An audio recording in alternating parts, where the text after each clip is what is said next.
past decade or so, every year, Congresswoman Barbara Lee has introduced an amendment to repeal that authorization, so Congress would have to pass a new one for the next military operation. This year, finally, unexpectedly, Congresswoman Lee did manage to get her amendment through committee, to applause, to an all but unanimous vote with Republican support and everything, before the amendment got stripped out of the final bill by Republican leadership, who absolutely did not want to talk about why they did that. Joining us now is the persistent Congresswoman from California, Congresswoman Barbara Lee. It's really nice to have you with us tonight. Thank you so much for being with us late tonight. Glad to be with you, Rachel. Let me just ask your top-line reaction to what you heard from President Trump tonight about Afghanistan. My top-line reaction is that this, once again, is reaffirmation and confirmation of the fact that we're in the state of perpetual war.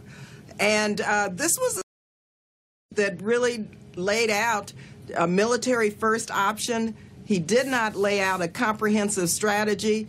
And in fact, I'm really very disappointed because he, of course, campaigned by saying that he would end this war and bring our young men and women home, which is what we should do.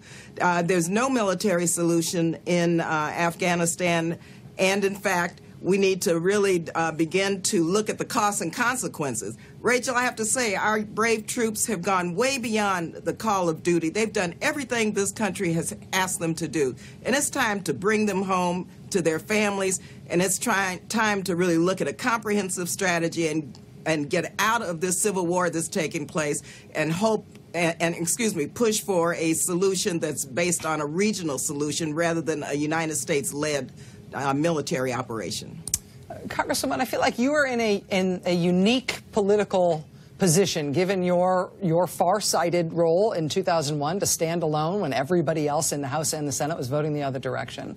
I mean, you know, a couple years down the road when they were voting on whether or not to go into Iraq, 2/3 of the House Democrats said no, they didn't want to do that. But back in 2001, it was really you alone. And since then, you have seen the politics around your vote change a lot, to the point where this year, as we talked about it when it happened, almost all the Republicans on that committee supported your amendment to repeal the authorization for the use of military force that was voted on back in 2001. As you just noted, President Trump campaigned saying he wanted to get out of Afghanistan, that this war was too old and too pointless.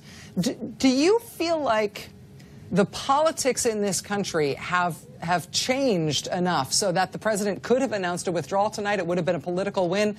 Congress would have backed him up, or do you think he'd still be in the fight on that? No, I think that the politics have certainly changed, Rachel. We're talking about over $780 billion.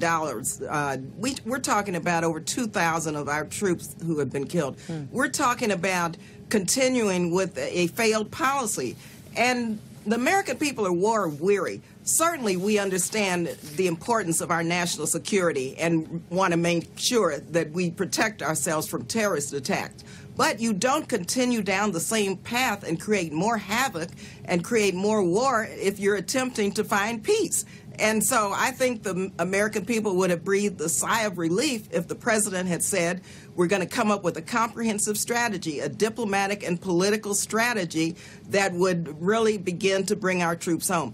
Also, Rachel, let me just say, I don't believe this administration cares about a comprehensive strategy, because they have cut the State Department budget, or attempting to cut it, by 30%. That's where our diplomatic initiatives are funded. And they're defunding, and they don't have staff. And so I think that they really want to stay on this war footing, and they want to stay in a state of perpetual war. And for the life of me, it's hard to understand, because this does not help our national security at all. Congresswoman Barbara Lee of California, thank you for being with us tonight, ma'am. It's a real pleasure to have you with us. Thank you, my pleasure.